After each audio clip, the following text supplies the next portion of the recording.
Xin chào các bạn. Trong video hôm nay thì mình, xin, giới thiệu các bạn thêm một cái, mô hình trồng rau mà tiết kiệm diện tích này các bạn. Thì đây mình trồng, xà lách nha các bạn, mình trồng trên, cái trụ như thế này. Thì đối với cái mô hình này thì nó sẽ giúp cho các bạn, tiết kiệm được diện tích nha các bạn. Các bạn nào mà nhà không có đất ở thành phố, đô thị rồi đó các bạn, thì các bạn có thể áp dụng cái này nha các bạn. Chúng ta không trồng rau thì chúng ta có thể là, trồng hoa đồ, chúng ta áp dụng cái trụ này để trồng hoa cũng rất là đẹp, trang trí cũng rất là đẹp nha các bạn. Thì sau đây mình sẽ hướng dẫn các bạn cái cách để chúng ta làm nha các bạn.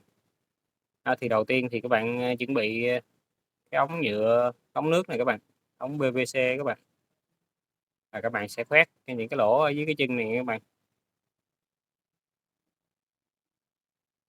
Rồi các bạn sẽ, buộc những cái, sợi dây chì này vào nha các bạn.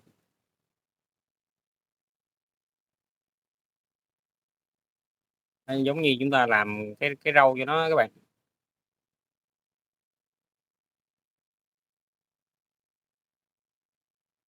Tí nữa mình sẽ nói cái tác dụng của cái râu này làm cái gì nha các bạn.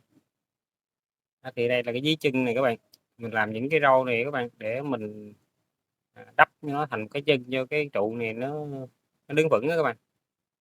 Đó, mình sẽ đắp xi măng vào đây nè các bạn, cái râu này nó sẽ giữ, cái trụ này lại. Nếu các bạn không có những cái râu này thì, nó sẽ rất là dễ ngã, nó sứt ra nha các bạn. Đó, mình sẽ cho xi măng vào đây.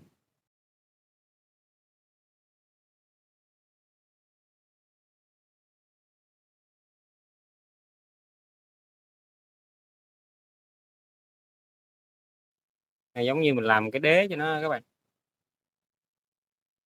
Sau khi nó khô rồi chúng ta sẽ có một cái trụ như thế này các bạn. Bây giờ các bạn sẽ sử dụng, những cái chai nhựa như thế này, các bạn sẽ cắt ra làm đôi. Chúng ta sẽ sử dụng hai phần, phần trên và phần dưới của cái chai luôn nha các bạn. Tiếp theo thì mình, sẽ bắn ốc vít những cái vỏ chai nhựa này vào cái trụ này nha các bạn.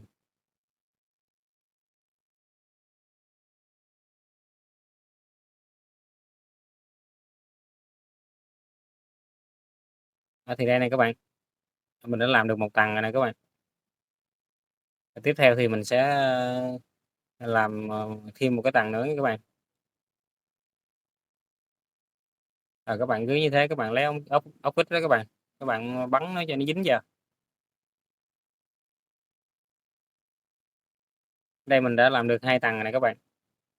Thì các bạn cái trụ các bạn, nó cao thì các bạn, sẽ làm tiếp tục, cứ thinh như vậy nha các bạn.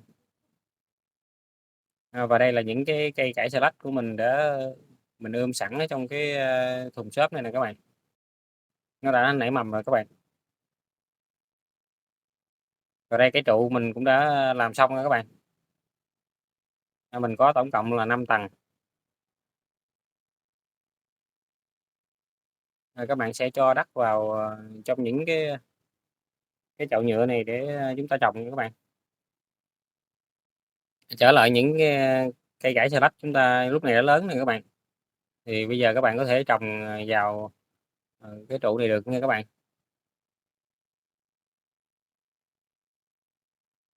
Rồi các bạn bứng nó, các bạn, trồng nó vào.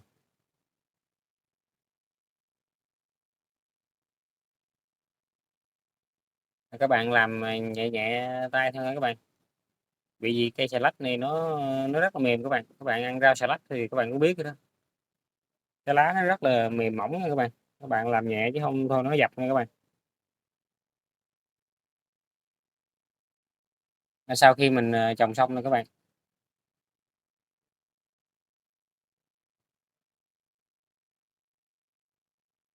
các bạn thấy nó thưa thưa vậy chứ chừng nữa nó nở bụi ra là nó rất là nhiều nha các bạn.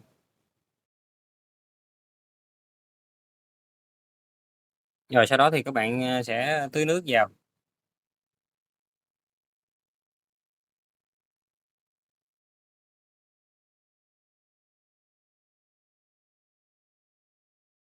Sau 5 ngày này các bạn. Lúc này thì các bạn có thể thấy được cái cây chúng ta nó phát triển, rất là nhanh nha các bạn, mới có 5 ngày thôi đó các bạn.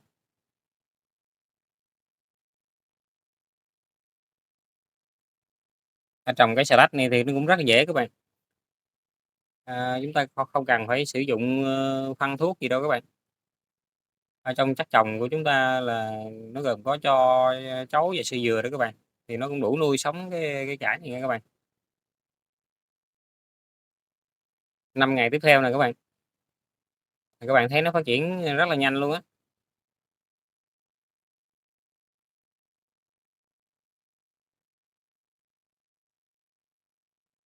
Nè các bạn xem nè,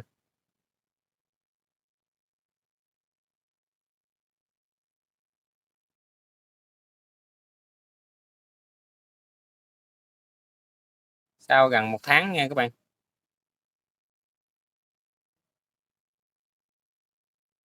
Đó, lúc này cái cải chúng ta nó cũng đã lớn rồi nè các bạn. Như ban đầu mình nói đó các bạn, các bạn, mình trồng như vậy mà bây giờ mình thấy nó cũng quá dày các bạn. Những cái cây cải nó chen chúc với nhau nè các bạn.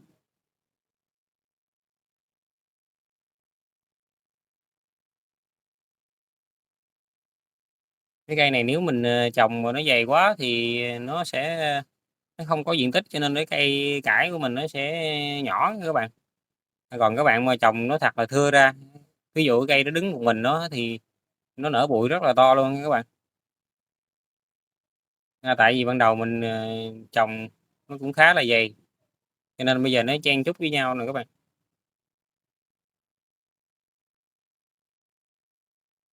Nếu các bạn có thử trồng thì các bạn trồng thưa thưa thôi nha các bạn. Nó dày quá thì nó sẽ không có chỗ để nó phát triển nha các bạn. Này các bạn xem nè,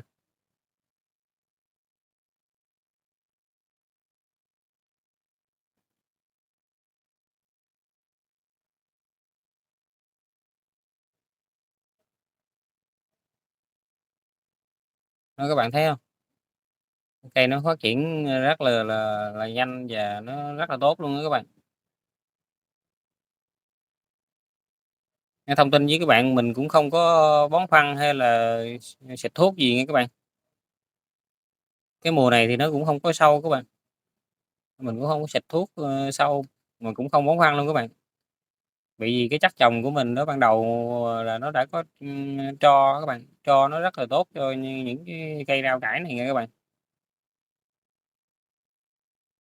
Đặc biệt nó phát triển nhanh cho nên là nó không cần thời gian dài, cho nên là nó sử dụng hết cái phân bón mà có trộn sẵn ở trong là tro đó các bạn.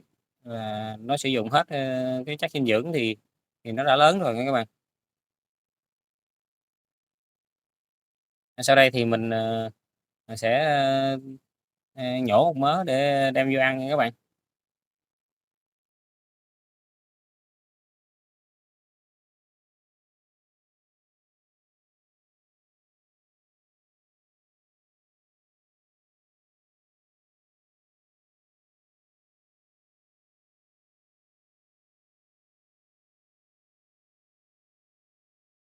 Này các bạn xem nè, đây là cái cây cải này là nó ở chỗ thưa nha các bạn, nó ở chỗ thưa cho nên nó phát triển lớn như vậy nè các bạn. Còn những cái cây nào mà nó dày quá thì nó nhỏ hơn nha các bạn.